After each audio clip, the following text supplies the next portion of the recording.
Hey guys, this is PODFIC, and today we're going to be reading Love Letters, a Damijon fic by G. Martinez 12. The summary is, John finds the love letters in a school locker, and he's determined to find out who they're from. Alright, without further ado, let's hop right in. Another one? John whispers to himself. He held the baby blue envelope cautiously with 2 fingers, and then took out the white glossy paper inside. It vaguely smelled of cologne. I picked this color because it matches your eyes, the letter said. What followed was a series of declarations that John had become accustomed to by now. I love you. I adore you. I wish I could have you, but I'm a stranger. It hadn't been 2 months, and John had already gotten 7 love letters in his locker, all apparently from a different person, each with a different envelope, a different kind of paper, even different penmanship and writing style. Today was the 8th. If you took it at face value, 8 different girls were crushing on him, with a variety of personalities ranging from a very sporty girl to one whose language consisted solely of Korean dramas. John smiled wistfully at himself. It was a good feeling to be liked by people. It was a good feeling if it was true. But while the first 3 letters made him blush and wonder and look around at all the girl classmates he had, by the 4th onward, he was starting to doubt his own giddy excitement. There was something nagging at the back of his head, something Damian had always told him. With every repetitive crime, there is a pattern.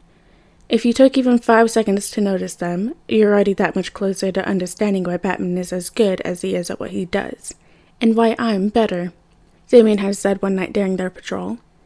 John heard this in his head as clear as if Damian himself had been standing behind him. He easily recalled the way Damian's lip would twitch with a smirk, and that cocky tilt in his voice, a mix of arrogance and a matter-of-fact statement. Damian had been so sure of himself, and that was equal parts annoying and endearing. So, of course, John took it to heart, just as he did with every lesson that Damian had given him. Infatuation is funny that way. You tend to pick up on everything the object of your admiration says without even being explicitly taught how. It was a natural consequence of wanting to be acknowledged, of wanting Damian to be proud of him. But John hadn't yet formed the words in his head to fully understand this. He wasn't Batman, he wasn't Robin, and he definitely wasn't Damian. But John had a case in his hands.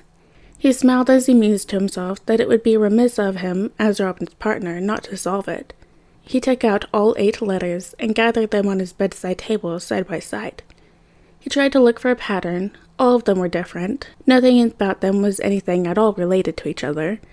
None of them had any similarities.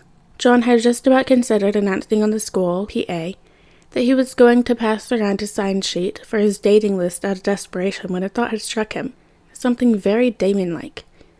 Even in irregularity, there exists a pattern.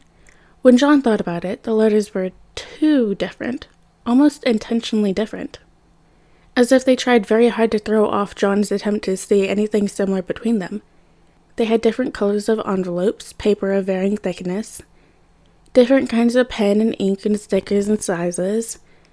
He thought of how weird it was that they were so different. He expected at least some of the letters to have the same kind of envelope from this one gift store that everyone at school acknowledges as the couple shop. That shop would see business boom as almost the entire school population of the district would flock to them during Valentine's Day to buy cards and stuffed toys and matching shirts. Then there were the writing styles. They all had similar themes or unrequited crushes and despair at being anonymous, but they were all cartoonishly stereotyped styles. There was really never a girl you could sum up as just being sporty, or a girl that just liked a particular kind of drama. Girls were girls, and girls were just like boys and everyone else when they liked someone. They wouldn't write accents into love letters, nobody does that. They wouldn't usually write how John would be compared to the firmness of basketball or the smoothness of a foreign actor's cheekbones. No one would do that, not really. Most of them should have been essentially the same words. Ones where you could feel a hint of shyness or awkwardness, but a lot of truth in them. The letters he got felt over the top. They were dressed up in layers of flavors and colors so much that you were starting to associate them with characters when there were none. If none of them were actually real, John thought to himself, then what if only one thing was real? There was only the fact that these letters were being sent to him with one obvious intent of misdirecting his guesses of who they're from, So, what if only one person was real, the sender? There's only one person sending me these, John thought. He'd have wanted to ask Damian about this, but Damian was never there with him at his locker whenever John got a letter, so he never managed to ask. He brought it up during patrol a few times, but they never really delved into it because they were always busy punching in someone's jaw, among other extra-legal crime-fighting activities.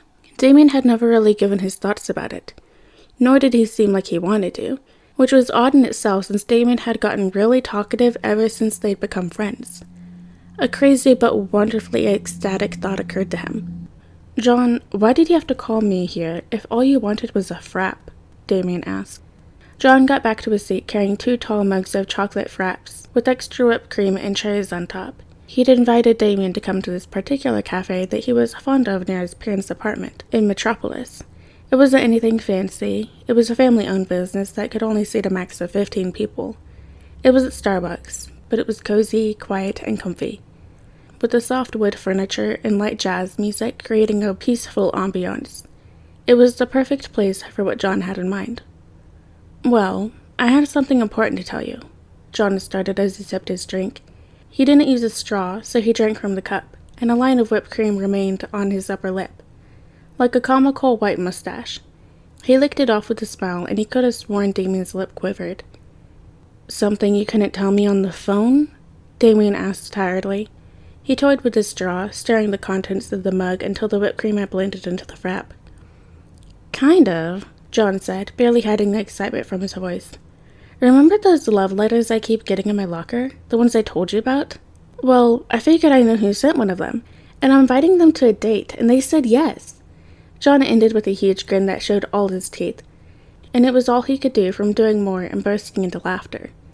Damian's eye twitched almost too slightly to be noticed. His hand had abruptly stopped stirring his drink as he stared at the mug in disinterest. "Oh, that's nice.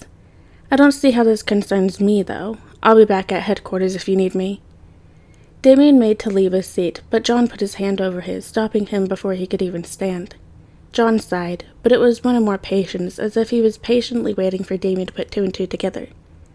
"Damian," John said, still with his impossibly sunny smile, "you're not a stranger to me. Not now that I know you feel the same way. Are you really going to leave before we've even started our first date?" At this, Damian flinched. John definitely felt the shiver that ran through Damian's hand. Damian's expression didn't change, but his cheeks flushed so much that John would have thought Damian had a cold. Slowly, Damian lowered himself back down his seat, and resumed staring at his mug. John's hand was still on top of his, warm, comforting, inviting. "I thought you meant someone else. I didn't think you'd find out," Damian said quietly. "I would have sooner if you just told me like a normal person," John said with a smirk. "I did. 8 times. You only needed to say it once." Damian shifted in his seat, then blinked slowly. Then he fixed his eyes firmly on John's. The ghost of a smile tugged at the corner of his lips. "So, what now?" Damian asked, his hand now gently holding John's on top of the table. "Now?" John echoed as he finally allowed himself to giggle. "You're going to drink that frap, and I'm going to watch the boy I've had a crush on for so long without looking away." Damian clicked his tongue. Copycat. Alright guys, and that is the end of Love Letters, a Damijon fic by G Martinez 12. I hope you guys liked it, and I'll see you next video.